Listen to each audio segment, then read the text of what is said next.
लोग next important derivation करेंगे Ohm's law. Okay, तो ओम्स लॉ क्या होता है? If physical properties of any conductor is not change then the ratio of electric potential between the end या potential difference between the ends to the flow of current is constant. क्या है? जैसे एक कोई conductor है, इसकी physical property change ना हो तो इनके जो इंड्स हैं इनके बीच जो पोटेंशियल डिफरेंस है B और जो फ्लो ऑफ करंट है इनका रेशियो क्या रहता है? कांस्टेंट रहता है। ओके, अब फिजिकल क्वांटिटी में कौन कौन सी आती है? जैसे इसकी लेंथ हो गई, मास हो गया, नंबर ऑफ इलेक्ट्रॉन हो गई, ये चीजें चेंज नहीं होनी चाहिए। ओके, तो अब इसका प्रूफ करते हैं। क्या बताया हमने कि ओम्स लॉ क्या होता है कि if physical properties of any conductor is not change then the ratio of potential difference between the ends to the flow of current is constant. क्या होता है? कांस्टेंट होता है। इसको बोलते हैं ओम्स लॉ। अब प्रूफ करते हैं Ohm's law. Proof of Ohm's law. Proof of Ohm's law. अब इसको प्रूफ जब आप कैसे करेंगे? Let cross sectional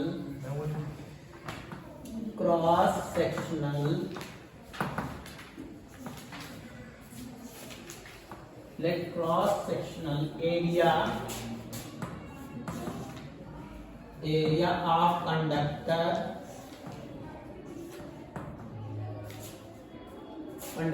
is A and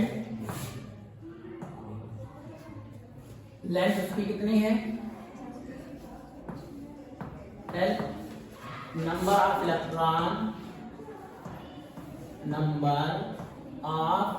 electron in unit volume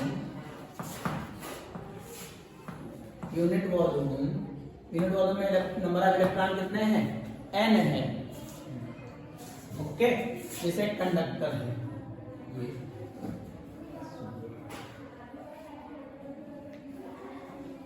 इसका क्रॉस सेक्शन एरिया कितना है? A और इसकी लेंथ कितनी है? N। इतना समझ गए? ये जो लिखा है। अब क्या लिखेंगे? Relation between electric field and potential difference. Relation between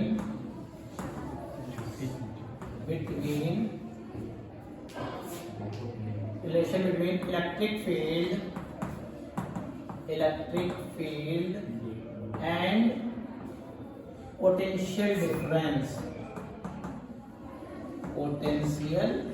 difference. देखो यहाँ पे मान लेते हैं पोटेंशियल, जब कोई हम लोग पोटेंशियल लगाए तो यहाँ का पोटेंशियल B हो जाएगा और यहाँ का पोटेंशियल 0 हो जाएगा।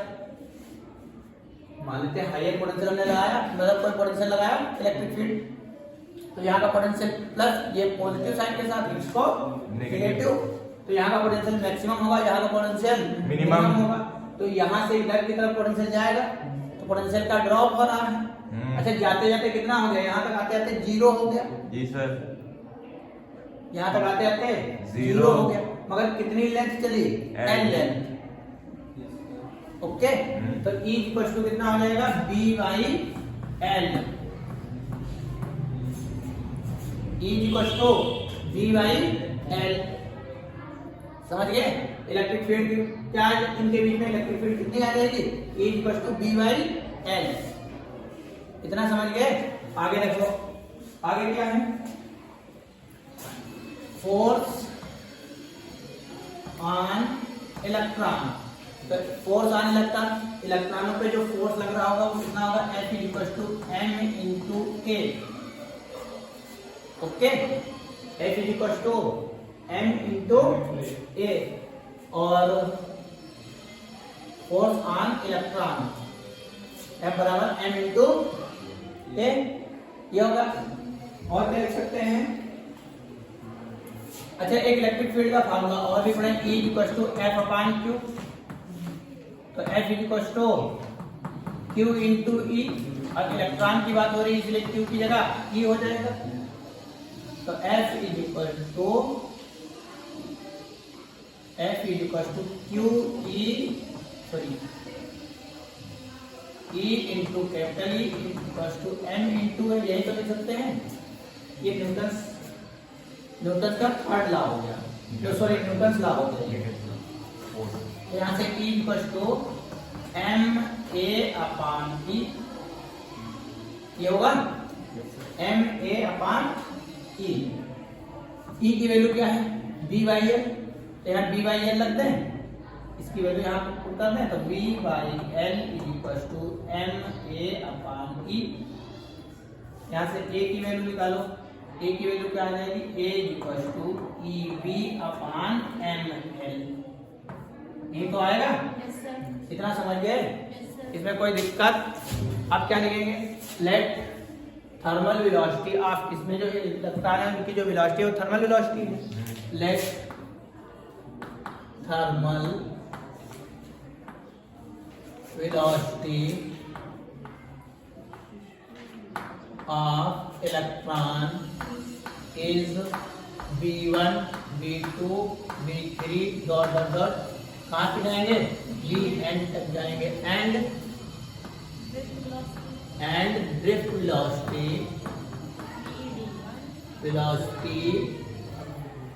ऑफ इलेक्ट्रॉन क्या हो जाएगी? Vd1 Vd2 Vd3 dot dot dot करके जाएंगे Vn तक। And relaxation time relaxation time क्या हो जाएगा? τ1 τ2 τ3 डॉट डॉट डॉट τn तक जाएगा। एक फार्मूला पढ़े, V equal to U plus 18। V equal to U plus 80। Law of motion का फर्स्ट है। यहाँ जो V होता है वो फाइनल वेलोसिटी होता है, E क्या होता है? इनिशियल वेलोसिटी होता है, A एक्सीलरेशन और T टाइम होता है। अब यहाँ पे जो इनिशियल वेलोसिटी है वो B है और फाइनल वेलोसिटी ड्रिफ्ट वेलोसिटी है। तो यहाँ Vd1 सारे इलेक्ट्रॉन के लिए अलग अलग लिखेंगे। Vd1 equal to V1 plus A τ1।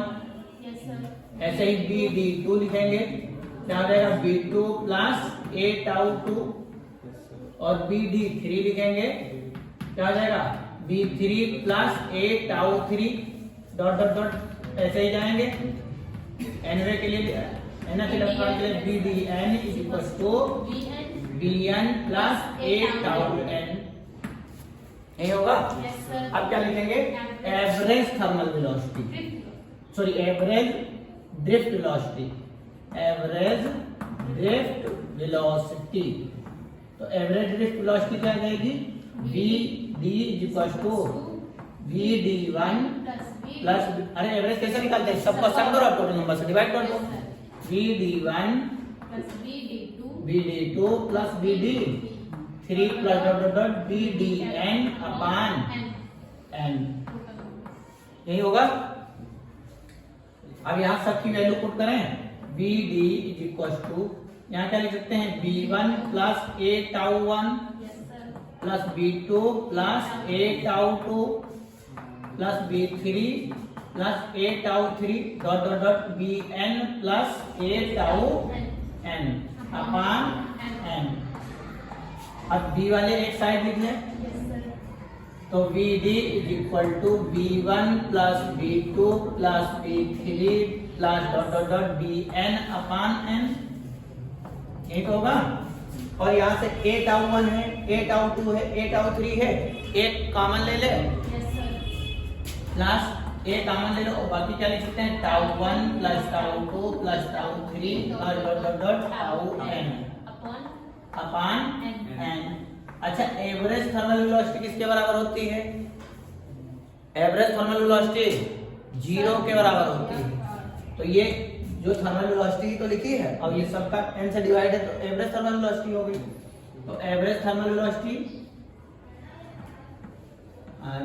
Average